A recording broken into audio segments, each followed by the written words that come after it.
Frank Seravalli is waiting, so let's welcome in Frank. Fresh off WWE. How'd it go last night, Frankie? How was the wrestling match? I don't watch wrestling, so I don't know what the common term or phrase would be. Yeah, it was something. I've never been to wrestling before, and I'd say an interesting cross section of humanity. A lot of people walking around with title belts on, and I'm a little disappointed that you didn't text me because I would have came. I would have come with you had I known like The Rock would be in the house and stuff like that. Like the little kid in me would have 100% got a ticket and came with you and the fam last night. So I'm a little disappointed that you didn't tell me you were there until you were there. You're usually pretty good about that with me. Maybe he just didn't want to hang out with you. Yeah, no, so I took my two kids and I took my buddy who's a lifelong wrestling fan. Like this guy, he flies around to WrestleMania every year, and he was supposed to go on a trip to Florida, so he didn't buy tickets last night for the Raw portion, and so I invited him, and he was overjoyed, and it was it was interesting. I mean, he's one of those guys that like every time someone says something into the microphone, he's like yelling something back at them. So it was really it was something. But Johnny, where are you? Looks like you're doing this from a neighborhood preschool. Yeah, I'm at my sister's house right now. Is she a preschool teacher? She actually is an elementary school teacher. Wow. Look at that. Oh, it's so organized. You could tell like you're like one drawer away from the finger painting. People in the chat are asking why somebody said in the chat, why is it Johnny in an art class right now? Yeah. I'm at my sister's for the next 2 days. Have some dentist appointments and accountant meetings on Long Island. Miss Lippy's car is green. Miss Lippy's car is green. It's funny actually. I had the dog scratching on the door before. My sister's baby is right outside. So a little family friendly. Just a little sign of things to come, Johnny. Nope. That is not happening. And Colby also actually confirmed this morning that if I do get married someday, not only will he not make a speech, but he won't even show up. So, Frank, we all know that's a lie. Frank, can you leak my engagement at a future date? Don't you need to meet a girl before you have an engagement? All right. Yeah, you know what I mean? All right. So let's not go down this. We got Bobby Robbins coming on in like 10 minutes. We're not keeping Frank very long today, but Frank, I really need to ask you about this. And I told everyone I was trying to call you about it all day yesterday because I was laughing so hard. It's the Arizona Coyotes. I mean, I laughed. Here's why I laughed. I laughed because like a week ago, you tweeted something like, look, I'm just going to point facts out here. This is a long ways from being done. Okay. Everybody's like celebrating renderings, but there's a lot of obstacles to clear. And then the Arizona media or some media folks in Arizona jumped down your throat and they said like, you have no idea what you're talking about. You're not local. I mean, like there was one woman in particular, I can't remember what her name was, and she was all over you. And I was just thinking to myself, something tells me Frank's going to have the last word on this. And then that article drops yesterday, Frank. Look, it's not about me or the last word or what I think. I just try and tell people what I know. And this is the God's honest truth. I feel bad for Coyotes fans. Look, when you go to a rink or you go to a wrestling match or wherever you go, you always hear, oh, these are the best fans in the world. Think about the absolute shit sandwich that for the last 2 decades, Coyotes fans have had to eat. No chance at winning. Your team moves from municipality to municipality. No long-term home or future, at least right now. And yet you're still a fan. Like that to me is the true definition of a fan. And so I have a ton of respect for Coyotes fans, and anything that I report or say, just FYI, I'm not a Coyotes hater. I don't care where they play. I'll be abundantly honest. They could play on Mars. It doesn't matter to me. I actually am a believer in the Phoenix market. And I think that with actual good ownership and a new arena and a team the way that Bill Armstrong is building it, I think it could actually be really successful. Yeah. So I'm not rooting against anyone. My point in mentioning all of this is A, it feels like no one else is really doing it. And B, this is what's actually happening behind the scenes. So there's a lot to unpack. The fact that the Coyotes put out all these strong press releases prior to the Tempe vote and the renderings and everything else, we're a long way from getting to June 27th with an actual auction date. And my belief, at least as I currently know it and hear right now, if the Coyotes ownership is still involved in making a land auction bid at that time, that I believe that there's a better likelihood that it'll be for an expansion Coyotes team in the future and not this current one, because I think there's a real chance that they'll be relocated before we even get to June. I mean, I hold forgot the on. name. Frank, can I just ask you a question? Why is that? Like, where is the breakdown between like what the Coyotes are telling us publicly, what the city in Scottsdale or in Phoenix and like the municipalities? Like, obviously there's a lot of layers. What Gary Bettman is saying behind the scenes, the guy in Utah's tweeting, what That's should what I was we gonna name say, our like, team? yeah. Can you just try to, why is the Okay. question? Like, why, There's a lot to unpack there. So like, Yeah. I'll help you. me, One thank you. is both in the league office and also in Arizona locally. There aren't many people outside of the Coyotes front office that have faith that owner Alex Meruelo can actually get this done. So again, just bigger picture here. It's one thing to win the land on June 27th, which they could do. All you have to do is write the biggest check. We don't know if there's going to be any other bidders or not, but even if there aren't, so you write the check. Okay, that's one thing. To get from check to shovels and steel in the ground, and as the mayor of Scottsdale pointed out yesterday, infrastructure, water, sewer, roads, traffic, a million electric, all these things that need to go with it, gas. That all then needs to happen next. You need to clear all of the legal hurdles if anyone places any challenges against you in court.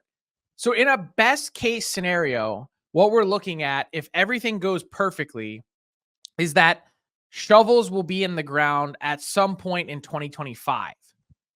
And then it's going to take a couple years beyond that, because the weather's pretty good in Arizona, that the best ideal scenario is that the Arizona Coyotes are playing in a new arena in North Scottsdale, I guess is what you would call it, or North Phoenix, bordering on Scottsdale, in October of 2027 for the 2027-28 season. And that's if there are zero hiccups. So that's one part of it. So park that to the side. Then the next part of it is the Ryan Smith group in Salt Lake City, a billionaire who desperately apparently wants to be part of the NHL club. He sends out that tweet yesterday saying, we're soliciting names. What do you think this franchise should be called if we were to get one? Now, we know that in the NHL, you have to kiss the ring. You have to get down on one knee to Gary Bettman if you want to be part of his club. And what that means is he controls the whole process. And so if you step out of line and if you get on the bad list, as others can attest to, including Jim Balsillie, you're not going to get a team. And to think that Ryan Smith didn't at least make the NHL aware of his intentions to put out this survey yesterday, that's insane. Of course they're aware. And so then your next question that you need to ask yourself is, why is he doing it on April 8th? If you're getting an expansion franchise, it's not going to be for the fall. So why would you need to do it today? Well, the reason is they're prepping just like the NHL is prepping. And I'd be shocked if the NHL is not drafting two versions of schedules, one with the Coyotes in Arizona and another one with the Coyotes with whatever name they're going to have playing in Salt Lake City, simultaneously for next season. Didn't So- Bill Daly recently say, though, that they wouldn't be able to move for next year regardless if they relocated? Or Nope. He said in June it would be too late, which is Okay. why I keep telling everyone. And this guy that tweeted at me from the Phoenix show yesterday, PHNX, we'll see on June 27th if Frank is right or wrong. And I said, Bud, we might know way before then. Ooh. If we get to June 1st, then the Coyotes probably most likely are playing in Mullet Arena next season. That was a But big I'm ball. telling you that there's a much greater chance than zero that they don't even make it that far. And so then here's the third part of it, which is, so why would the Coyotes send out this statement and the renderings? Mhm. It's because their owner, I believe one of the options on the table is to sell the franchise back to the NHL, then have the NHL sell the franchise to Ryan Smith and collect the middle ground of that transaction, which is a relocation fee, and sprinkle that between the owners. And then what Alex Mariuello from the Coyotes goes and does is he has a promise from the NHL that if you deliver on all these things that we want, including getting this new arena built finally, we will come back to Arizona in 27-28 with a new expansion franchise for you to run. This is just chaotic. So there's a lot to it, Yeah. but why? So your original question was, why aren't the Coyotes saying more? Why isn't the NHL saying more? Because all of this is happening behind the scenes. No one knows yet exactly which way it's going to go.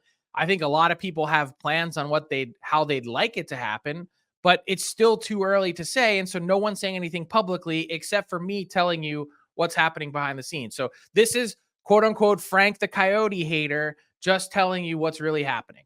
Is there any possibility of them? You know, you said the 27-28 season is if everything goes correctly, right? Would they possibly play in Mullet Arena till then? In any They wouldn't case have a scenario? choice. In really. any case scenario.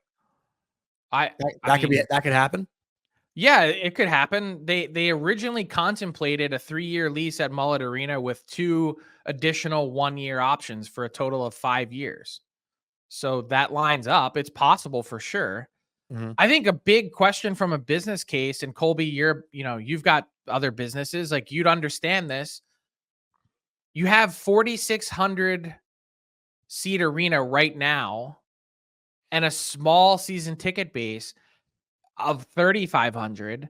How do you go from 3,500 season tickets to like 13,000 in the next building plus regular walk-up game day sales? You trade for Austin no matter Matthews. what, it's going to be a big ask and a big undertaking to have that team be successful. A new arena, perfect location or not. And the other thing too that is just really that really stuck out to me in that statement from the Scottsdale people was they called him a rookie land developer. And let me tell you something. I've, as Frank just noted, I've built a couple of, not personally, but been on the project to build a number of skating rinks in this area, albeit outdoor rinks, but still, and when you start meeting with townships and you start getting into water runoff and sewer and electricity that has to get put under the ground and the amount that goes into developing and the zoning, and then you have a meeting, and then a meeting has a meeting, and then that meeting has a meeting, and then there's a vote.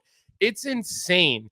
And that's for 100 by 100 little rink. That's We're what I'm talking saying. about 95 acres of development with thousands of cars in and out, and whatever other uses. Is that you have to know what you're doing to execute what the Coyotes are planning. And when you see that whole entertainment district, like, to me, like, they're probably scared shitless because the Coyotes wouldn't even pay their tax bill at their last arena.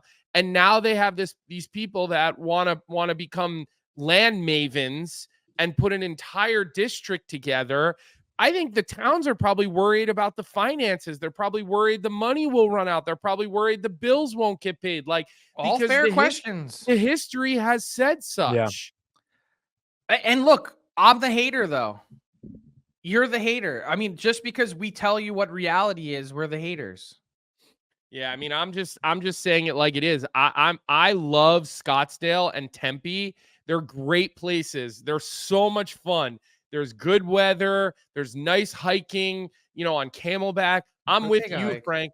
I'd love to see it work. I would love to see it work there, but too.